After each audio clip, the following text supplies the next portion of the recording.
Donc on considère une variable aléatoire, x, et on se dit, tiens, suis-je capable d'intégrer cette variable aléatoire?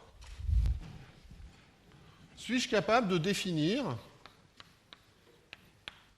des choses de ce genre-là? C'est-à-dire une intégrale d'une variable aléatoire par rapport à la mesure de probabilité sur l'espace oméga.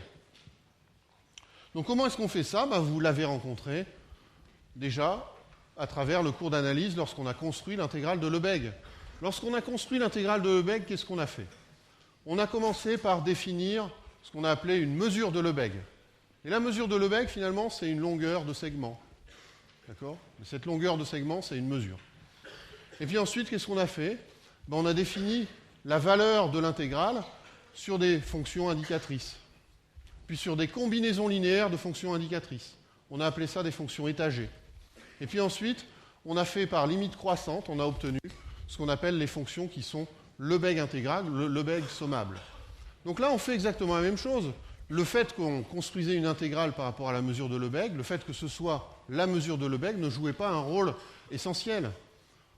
On peut construire exactement de la même façon une intégrale par rapport à une mesure de probabilité quelconque. On donne une valeur sur les fonctions indicatrices. Voilà, donnons une valeur. Voilà, je la donne la valeur. Ensuite, on donne une valeur sur les combinaisons linéaires, de fonctions indicatrices. Je la donne, la valeur. Et ensuite, par un procédé qui est décrit et que je ne vais pas reprendre là en détail, on arrive à définir la valeur de fonctions qui sont positives. Il n'y a pas de problème pour définir ça. C'est ce que Lebesgue avait appelé l'intégrale supérieure. Voilà, c'est l'intégrale des fonctions positives. Et puis, il y a deux cas possibles. Une fois qu'on a défini ça, il y a deux cas possibles. Soit cet objet-là, ainsi construit, est fini, soit cet objet-là, ainsi construit, est infini. Donc si c'est fini, si cet objet-là est fini, on dit que x est intégrable par rapport à la mesure P. Voilà, donc là on refait des choses qui ont été vues en analyse, il n'y a rien de très étonnant. Et dans ce cas-là, on note l'intégrale. Ah oui, ce qu'il y a peut-être d'étonnant, ou en tout cas auquel il faut s'habituer, c'est que l'intégrale, on lui donne un nom. On la note d'une certaine manière en probabilité, on la note sous la forme espérance de x. On la note espérance.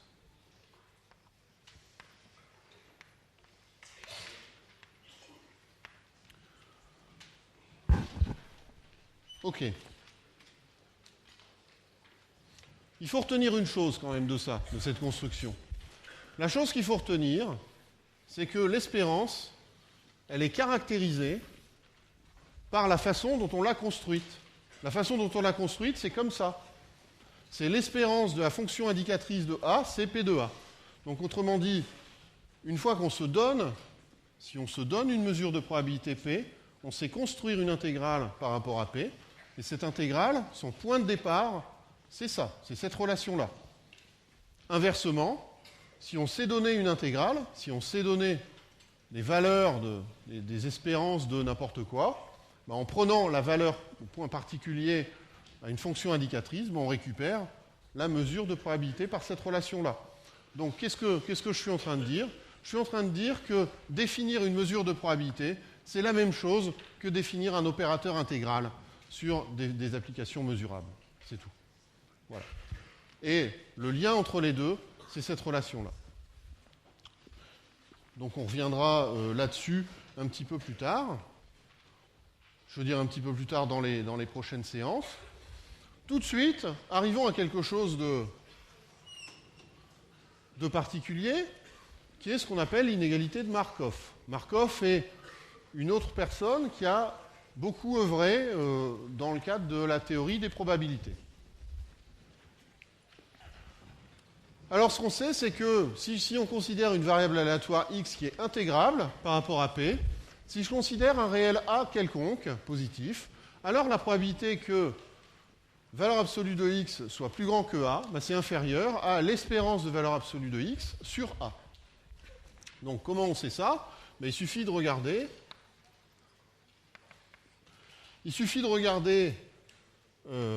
Ce que c'est que l'espérance de valeur absolue de x. L'espérance de valeur absolue de x, c'est l'intégrale de valeur absolue de x de oméga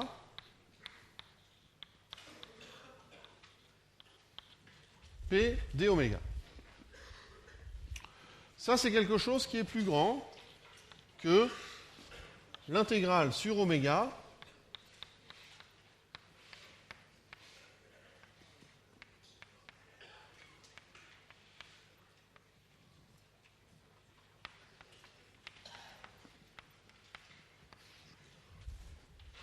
voilà, évidemment, c'est plus grand que la même valeur où j'ai ajouté, j'ai multiplié par une fonction indicatrice qui est là, qui est quelque chose qui est plus petit que 1.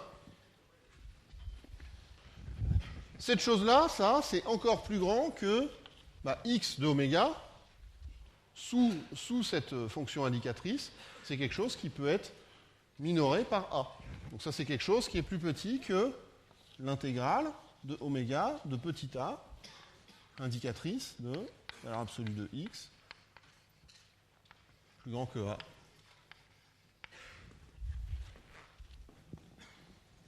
Le a est une constante, donc ça peut sortir de l'intégrale. Ça, c'est petit a, intégrale sur oméga de indicatrice de valeur absolue de x plus grand que a. Eh bien ça, c'est exactement la probabilité que valeur absolue de x plus grand que a. Donc on rassemble les deux choses et on obtient le résultat qui est là, qui est l'inégalité de Markov.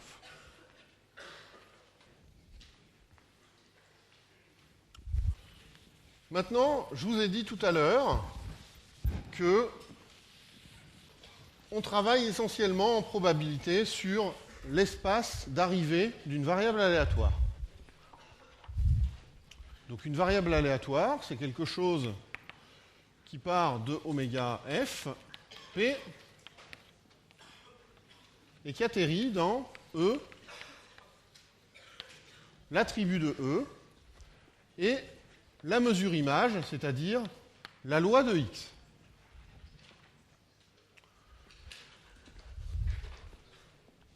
On vient de définir cette chose-là. On vient de définir l'intégrale de x de oméga, p d oméga.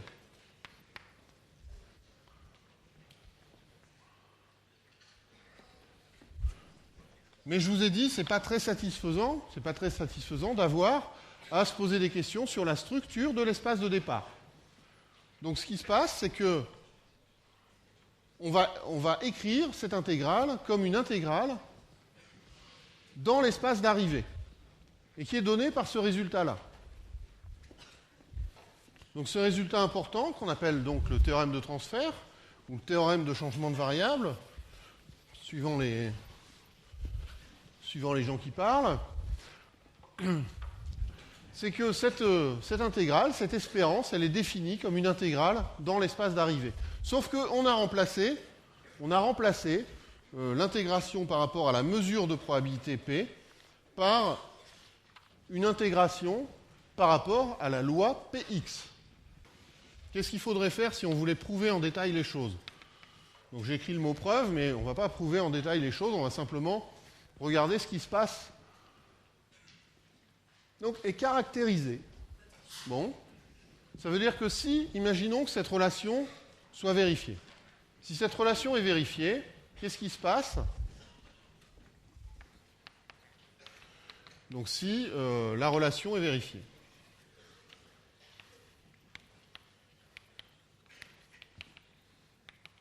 Vous comprenez bien que la partie gauche, donc espérance de h de x, est bien définie. On l'a définie juste avant.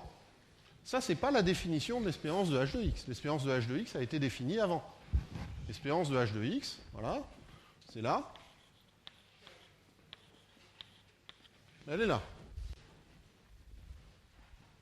Donc si cette relation est vérifiée, alors on applique, appliquons ça à la fonction indicatrice de A.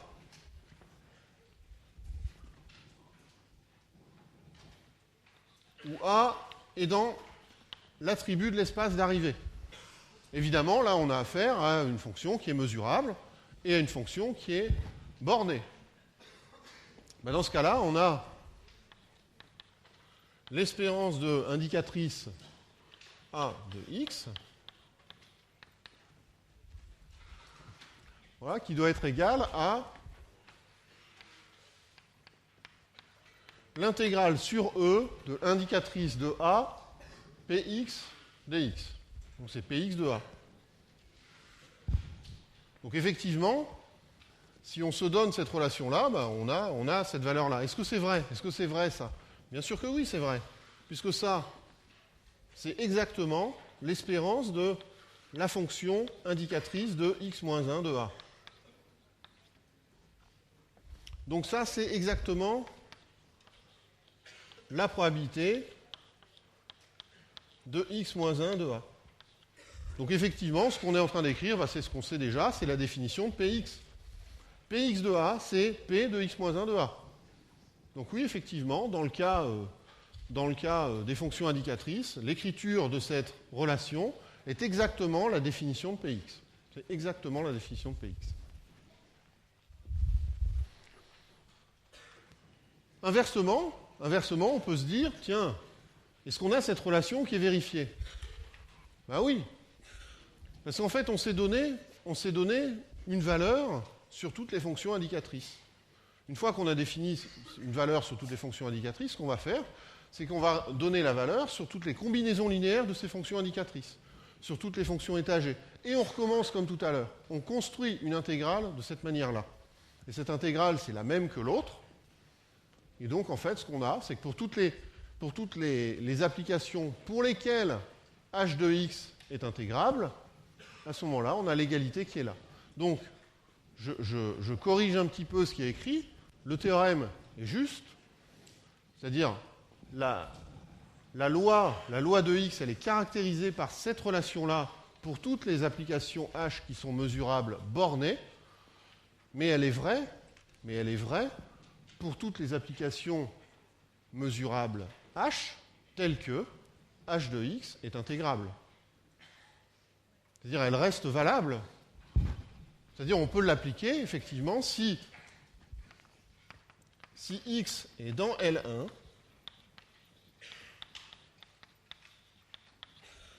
alors je peux dire que l'espérance de x est égale à l'intégrale sur E de petit x Px dx. Qu'est-ce que j'ai dit? Je n'ai pas juste appliqué... Je suis au courant que la fonction identité n'est pas bornée. Je suis au courant. Voilà. Mais ce que je suis en train de dire, c'est que cette relation-là, elle est toujours valable lorsque la variable aléatoire h de x est bornée, est intégrable. Voilà, c'est ce que j'ai dit là. Alors, maintenant, il y a deux cas particuliers. Des cas particuliers importants. Est-ce qu'ils sont écrits là? Oui. Cas particulier important, c'est le cas où la loi de x admet une densité. Donc on travaille maintenant sur l'espace d'arrivée. Donc on est sur l'espace d'arrivée qui est là. L'espace d'arrivée, c'est un espace de probabilité. Donc on peut lui appliquer tout ce qu'on a raconté jusqu'à présent. Il y a cas particulier.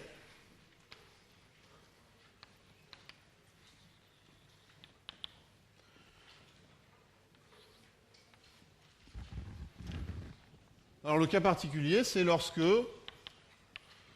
l'intégrale de valeur absolue de x, f de x, lambda dx est fini. Alors on suppose que, voilà, ici, c'est Px admet la densité de probabilité petit fx. On est dans un cas particulier. Hein, il est possible que la loi de x admette une densité de probabilité. Voilà. Alors dans ce cas-là, formellement, qu'est-ce que ça veut dire? Ça veut dire que dans tout ce qu'on va raconter, on va remplacer, voilà, je l'écris ici, on va remplacer Px dx par f de x lambda dx. Je mets des guillemets parce que c'est une substitution formelle, mais c'est exactement ce que veut dire que la loi de probabilité Px est absolument continue par rapport à la mesure de Lebesgue. C'est la même chose que de dire que Px admet la densité petit fx par rapport à la mesure de Lebesgue, qui est là. Donc ça veut dire qu'on substitue dans les calculs intégrales Px dx par f de x lambda dx. C'est ça qui se passe. Alors ce qui se passe dans ce cas-là, donc vous l'aurez compris, c'est que l'espérance de x, alors l'espérance de x est égale à l'intégrale sur e de x lambda dx, voilà. Et donc ça c'est le premier cas particulier. Et puis le deuxième cas particulier, c'est où on applique cette relation-là à h, qui est la fonction indicatrice de a. Dans ce cas-là, on a l'espérance de h de x qui vaut en fait la probabilité que x appartient à a. Et cette chose-là, c'est l'intégrale sur a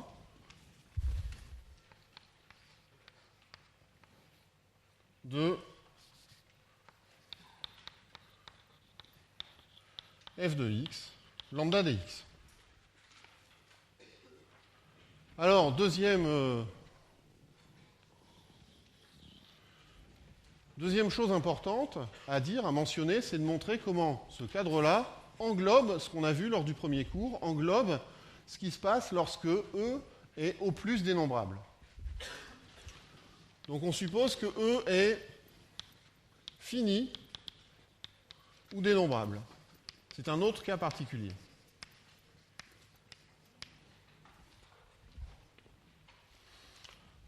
Alors, dans ce cas-là, Px est une mesure de probabilité sur E.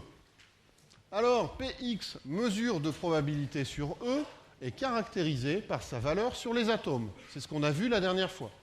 Px est caractérisé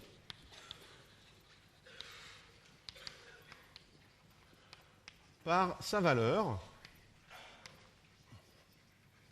sur les singletons.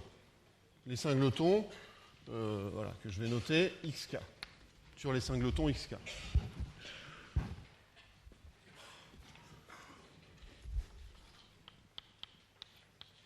Notons ces valeurs.